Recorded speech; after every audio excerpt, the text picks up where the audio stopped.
साहब की मीटिंग थी आइंदा पंजाब के अंदर जो बल्दियाती इंतखाबात हैं उसके हवाले से। मेरे आज के यहाँ पर रावलपिंडी के दौरे का मकसद यहाँ पर बल्दिया का, मैं वज़ीर बल्दियात जो है वो आज से 2 हफ्ते पहले ये पोर्टफोलियो मुझे मिला है और मैं पंजाब भर के दौरा करके मुख्तलिफ़ शहरों के जो हालात व वाक़यात हैं उनसे आगाही हासिल कर रहा हूँ। और हमारा ये प्रोग्राम है कि जल्द अज जल्द बल्दियाती इंतखाबात जो हैं आइंदा उनका इनेकाद हो सके। आज वज़ीर आज़म की तरफ से भी उस मीटिंग में वज़ीर आला पंजाब भी थे, चीफ सेक्रेटरी बल्दियात, मैं भी मौजूद था, मरकज़ी वज़रा भी मौजूद थे और उन सब का ये मुतफ़िका हमारा फ़ैसला था कि जितनी जल्द हो सकता है लेजिस्लेशन का प्रोसेस मुकम्मल करके इलेक्शन कमीशन को कहा जाए कि वो डिलिमिटेशंस का अमल मुकम्मल करे और फिर जल्द अज जल्द आइंदा बल्दियाती इंतखाबात उनका इनेकाद हो सके। और मैं ये समझता हूँ कि गवर्नेंस के लिए बड़ा ज़रूरी है कि बल्दियाती इंतखाबात जो हैं, बल्दियाती अदारे वो वजूद में आएँ।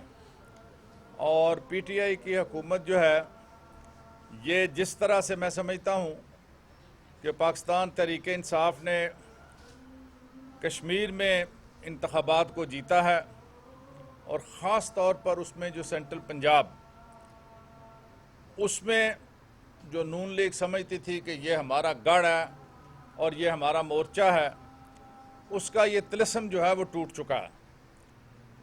कश्मीर के इंतखाबात के बाद हमने सियालकोट का ज़िमनी इंतखाब भी जीता, जो उनकी बड़ी मजबूत सीट थी, उनसे उनके घर में उन्हें शिकस्त दी है।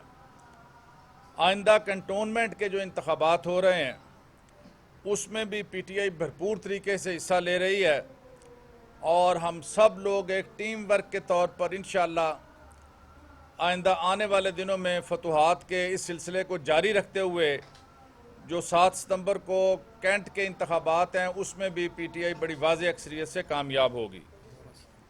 हमने यहाँ के 12 सितंबर मुख्तलिफ डिवीजन्स के अंदर या मुख्तलिफ कैंटोनमेंट्स में मुख्तलिफ हैं, कहीं 7 को है, कहीं 9 को है या 12 सितंबर को है।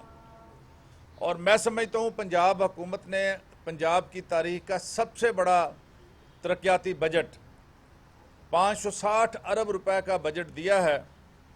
और हमने इसकी खूबी ये है कि अब तक ये फाइनेंशियल ईयर को शुरू हुए अभी 1 माह का अरसा गुजरा है और हमारी 4000 से ज़ायद स्कीमें जो पूरे पंजाब में फैली हुई हैं वो अप्रूव हो गई हैं और वो टेंडर के प्रोसेस में हैं और आइंदा माह उन स्कीमों के ऊपर काम शुरू हो जाएगा। और इंशाअल्लाह हमारी कोशिश है कि आइंदा 2-4 माह के अंदर ये बजट जो है ये हम यूटिलाइज़ करें। हमारी कोशिश है कि ये जो कैंटोनमेंट के इंतखाबात हैं इसमें भी पार्टी के अंदर अगर छोटी मोटी कोई इस तरह का इख्तलाफ है, कोई फ्रिक्शन है, तो मैं आज के इस विज़िट में उन तमाम जो स्टेक होल्डर्स हैं उनको इकट्ठा करके बिठा के हम कंसेंसस बिल्डअप करने जा रहे हैं ताकि यहाँ पर पिंडी के जो 2 कैंटोनमेंट हैं और टैक्सला है और वार कैंट, इन सब के अंदर हम इत्तफाक़ राय से भरपूर तरीके से अपनी इंतखाबी मुहिम चलाएं और इंतखाबात में कामयाबी हासिल करें। और मैं समझता हूँ कि आइंदा जो आने वाले इंतखाबात हैं बल्दियाती, उसके अंदर ये जो हमने 2 मोर्चे पहले फ़तह किए हैं और ये कैंटोनमेंट के इंतखाबात के जीतने के बाद बड़ा वाज़ेह नज़र आ रहा है कि इंशाअल्लाह हमारा जो तरक्याती बजट है वो हम यूटिलाइज़ करेंगे, लोगों की खिदमत करेंगे और आइंदा बल्दियाती इंतखाबात बड़ी वाज़ेह अक्सरियत के साथ हम जीतेंगे। मैं मुस्लिम लीग नून के लीडरशिप को ये कहना चाहता हूँ कि वो जो बयानियाँ पिछले कई सालों से लेके उठा के फिर रहे हैं, उस बयानिए को पाकिस्तान के अवाम ने, ख़ास तौर पर कश्मीर और पंजाब के अवाम ने मुस्तरद कर दिया है। वो मुल्क दुश्मन बयानिया जो है ये आइंदा चलने वाला नहीं है। और ख़ुद मुस्लिम लीग नून के जो पॉलिटिकल सर्कल्स हैं और जो समझदार और ज़ीरक लोग हैं वो परेशान हैं कि हमारे पांव तले से ज़मीन सिरकती चली जा रही है और हमारी लीडरशिप जो है वो पता नहीं कब होश में आएगी। आइंदा ये नविश्ता दीवार है उनके लिए, और उनके आपस में जो दराड़ें और ग्रुप्स बने हुए हैं उससे ये वाज़ेह हो गया है कि अवाम अब सोचने पर मजबूर हैं कि हम आइंदा बल्दियाती इंतखाबात में PTI को जो है ना वो आजमाएँ और PTI को वोट दें और PTI को हम कामयाब कराएं। और इंशाअल्लाह इन कैंटोनमेंट के इंतखाबात के बाद बल्दियाती इंतखाबात की भरपूर तैयारी है, जो कि फरवरी मार्च में इंशाअल्लाह उनका इनेकाद होगा और PTI उसमें वाज़ेह अक्सरियत हासिल करेगी। आप दोस्तों की तरफ से कोई सवाल अगर है तो।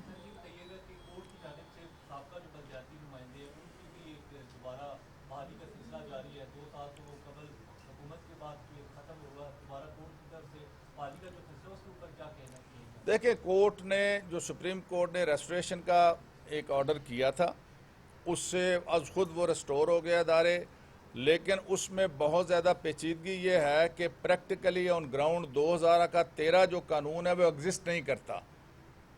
उसकी जगह नया कानून असम्बली ने बना दिया है 2019 का बल्दियाती एक्ट। उस बल्दियाती एक्ट के अंदर यूनियन काउंसिल नाम का कोई फोरम मौजूद नहीं है, ना वहाँ पर ये डिस्ट्रिक्ट काउंसिल है, ना वहाँ पर मेयर्स हैं। तो और सुप्रीम कोर्ट ने इस बारे में कोई वाज़ेह डायरेक्शन नहीं दी और ना हमारे जो बल्दियाती एक्ट 19 का है उसके बारे में कोई कमेंट किया है। तो वो जब तक 19 का एक्ट मौजूद है, सुप्रीम कोर्ट की उस रेस्टोरेशन के फैसले में कई पेचीदगियाँ हैं उस पर अमल दरामद करने के लिए। तो हुकूमत पंजाब ने इस सिलसिले में एक ट्रांजिट कमेटीज़ बनाई हुई हैं जिसका सरबराह जो है, जिसमें DC बतौर कोऑर्डिनेटर के और जो रेस्टोर किया हुआ बल्दियाती सरबराह है वो और अपोजिशन का लीडर उसके मेंबर होंगे और वो बैठकर कोई लाए अमल तय करेंगे। इसमें हाई कोर्ट में भी ये केस चल रहा है और उसकी आइंदा 7 सितंबर उसकी तारीख है। तो इसमें काफ़ी पेचीदगी है उनकी बहाली के फैसले में। अच्छा महमूद साहब, ये बताइएगा कि ख़ास करके अगर आप रावलपिंडी की बात करें तो रावलपिंडी में गुज़िश्ता जब बल्दियाती इंतखाबात हुए थे तो उसमें भी ज़िला कौंसिल के कुछ यूनियन काउंसिल्स में इलेक्शन नहीं हुए थे और ज़िला चेयरमैन नहीं था। तो ये किस तरह का सेटअप अब आप लाना चाह रहे हैं पूरे पंजाब में, और कब तक ये बल्दियाती इदारों को जो इख्तियार मिलेंगे ताकि तरक्की का जो सफ़र है वो मज़ीद शुरू हो सके? देखें, ये पंजाब की तारीख का सबसे मजबूत सिस्टम हम लाने आ रहे हैं जिसमें तमाम पावर्स हम डिवॉल्व कर रहे हैं और कॉन्स्टिट्यूशन का जो 140A है आर्टिकल, उसके तहत इन लोकल बॉडीज़ को और लोकल गवर्नमेंट को, लोकल बॉडी नहीं बल्कि लोकल गवर्नमेंट को हम एम्पावर करने जा रहे हैं फाइनेंशियल और एडमिनिस्ट्रेटिव जो पावर्स हैं वो दे के। दो चीज़ें इसमें बड़ी नुमायाँ हैं। एक तो ये कि 30% जो डेवलपमेंट बजट है वो बराह रास्त उस विलेज काउंसिल और उस नेबरहुड और काउंसिल के अकाउंट में चला जाएगा। उसमें किसी की मरूने मिन्नत नहीं है। वो किसी भी पार्टी का जीता हुआ शख्स है, वो अगर इलेक्ट हो गया है तो ये उसका कानूनी राइट है कि वो लोगों की खिदमत करे और उसका फ़र्ज़ है। तो हुकूमत उसके अकाउंट में बराह रास्त 30% रकम जो है डेवलपमेंट की वो उधर उसमें ट्रांसफ़र हो जाएगी और वो अपने काम करेंगे डेवलपमेंट के। दूसरा इसमें सबसे बड़ा सेलिएंट फीचर जो है कि ये डायरेक्ट इंतखाब होगा, इसमें इनडायरेक्ट इंतखाब नहीं होगा। तमाम तहसीलों के जो नाज़म और मेयर हैं, लोग बराह रास्त जिस तरह से MNA MPA इलेक्ट होता है इसी तरह से उनको इलेक्ट करेंगे। हमारे जो मेट्रोपॉलिटन है, तमाम डिवीजनल हेडक्वार्टर जो हैं वो मेट्रोपॉलिटन डिक्लेयर कर दिए गए हैं। वहाँ पर मेट्रोपॉलिटन का जो मेयर है वो भी डायरेक्ट वोट के ज़रिए से वो मुंतखब होगा।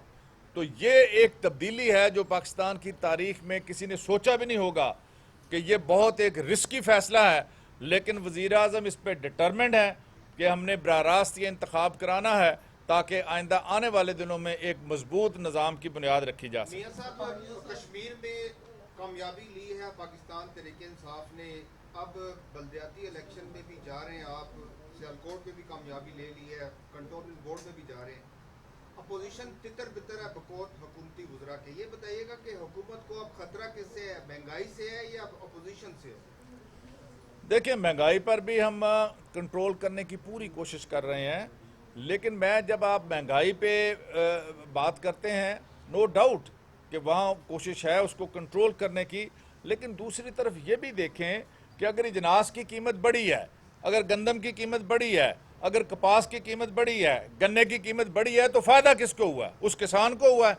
आज किसान जो है, आप पंजाब के तूल अर्ज में जाके देख लें कि जितना खुश आज किसान है, कोई दूसरा तबका नहीं है। तो मैं समझता हूं कि महंगाई को कंट्रोल करने की पूरी हम कोशिश कर रहे हैं और करेंगे। अपोजिशन जो है उससे हमें ना पहले कोई खतरा था ना आइंदा कोई खतरा है। सर, ये पार्टी पे होने जा रहा है, दूसरी बात ये बताइएगा, क्योंकि 2018 में आपकी हुकूमत आई तो जो ग्रास रूट लेवल पे अगर आपने इख्तियार देने होते तो पिछले चेयरमैनों भी दे देते, तो एक सवाल के निशान नहीं है। जी, उन चेयरमैनों को दे देते जिनके पास कोई इख्तियार नहीं है उस सिस्टम में। 2013 का एक्ट निकाल कर देख लें कि उनके पास इख्तियार क्या है। कोई इख्तियार नहीं है उस सिस्टम के अंदर आम आदमी को, जो जिसको नाम तो दे दिया गया कि ये इलेक्टेड लोग हैं, लेकिन तमाम पावर्स उनके ऊपर वाले जो टीयर्स हैं उनके पास थी और नीचे किसी के पास कोई टीयर के उनके पास कोई पावर नहीं थी। इसी वजह से हमने उस निज़ाम को ख़त्म किया था कि हम जो खान साहब के विजन के मुताबिक जो पावरफुल निज़ाम लाना चाहते हैं उसकी बुनियाद रखें। अब वो तमाम मराहल मुकम्मल हो गए हैं। हमारा एक्ट, उसके अंदर कुछ तरमीम होनी है जो पंजाब असम्बली के आइंदा इजलास में वो मुकम्मल करेंगे। उसके बाद इलेक्शन कमीशन नई हल्काबंदियाँ करेगा और आइंदा नए इंतखाबात की तारीखों का ऐलान करेगा। मियां साहब, पूरे पंजाब में कंटोनमेंट्स के इलेक्शन हो रहे हैं। इस खास करके पिंडी में जो आपकी एक एक वार्ड में 3-3, 4-4 उम्मीदवार हैं, पीटीआई के उम्मीदवार हैं, तो इसको किस तरह पार्टी जो है वो अच्छा फैसला कर रही है, जो खास करके जो आपके ज़िले के उम्मीदवार जो उसके अहदेदार हैं आपके पार्टी के, क्या ये इनसे एमएनए और एमपीए से भी राय ली जाएगी या वो फैसला करेगी जो कमेटी बनाएगी? देखें, जिस कमेटी के अंदर जो कंटोनमेंट आ रहा है वहाँ का हमारा जो इलेक्टेड एमएनए एमपीए है उसको ऑन बोर्ड लेके, एतमाद में लेके जो स्टेक होल्डर्स हैं फिर फैसला किया जा रहा है। और मेरे आज के विज़िट का एक बड़ा मकसद भी ये है कि जहाँ इस तरह के इख्तलाफात हैं उनको ख़त्म करके सारी पार्टी को जो है वो उसके ऊपर कंसेंसस बिल्डअप किया जा सके। तो ये इंशाल्लाह हमारी कोशिशें जो है ना वो रायगा नहीं जाएंगी। बहुत शुक्रिया जी। जी, पिंडी का बहुत बड़ा उसके हवाले से बता दें कि वो जो सेकंड इसका चला था ऑप्शन, क्या वो भी खत्म हो गया या वो अभी जारी है? देखिए, सेकंड ऑप्शन के ऊपर बड़ी तेज़ी के साथ पेपर वर्क जो है वो हो रहा है और आइंदा चंद हफ्तों के अंदर उसकी जो लाइन है वो फाइनल करके उसके ऊपर दोबारा काम शुरू हो जाएगा। वो कंसल्टेंसी की प्रोसेस में है और उस पर काम हो रहा है। जी, मियां साहब, वज़ीर आला कि कश्मीर के हवाले से सीटों के बारे में कहा गया कि इतनी सीटें मिलेंगी, उतनी होगी। कंटोनमेंट बोर्ड के हवाले से और बल्दियात के हवाले से आप दावा कर रहे हैं कि जनाब कि ये भी हम विन करेंगे, तो कौन सी ऐसी चिड़िया जो आपको ये बताती है कि विन करेंगे? देखें, कोई ऐसी चिड़िया नहीं है।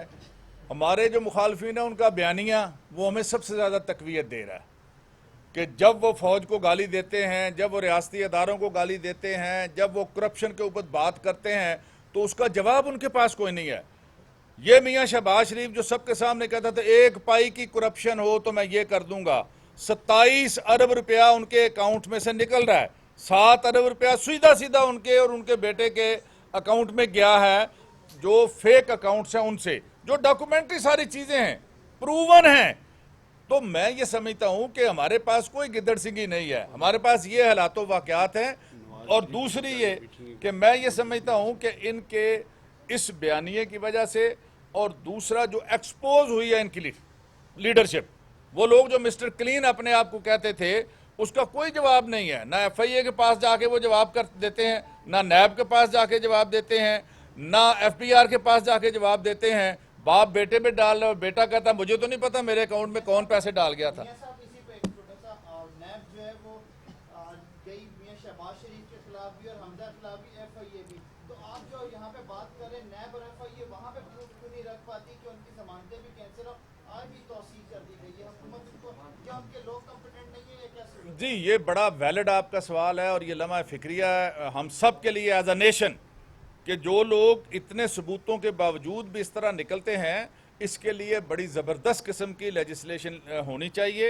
हमारे यहाँ नैब और जो दूसरे अदारे हैं उनकी प्रोसिक्यूशन बड़ी कमज़ोर है और जो इस तरह के मुल्ज़मान हैं वो करोड़ों रुपया देकर बड़े हाई लेवल के जो वकला हैं उनको इंगेज कर लेते हैं और वो उसमें से इस तरह के लकूने निकालते हैं जिससे उन्हें अदालतों में रिलीफ मिलता है।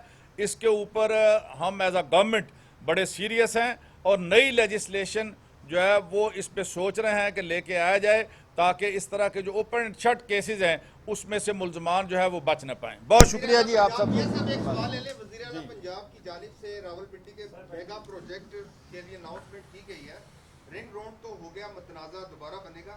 कोटली सतिया टूरिज्म हाईवे जो बनने जा रही है उसके डिजाइन में या उसके मैप में भी कोई तब्दीलियां की जा रही है मकामी तौर पर, क्या ऐसी सूरत हाल सामने आ रही है?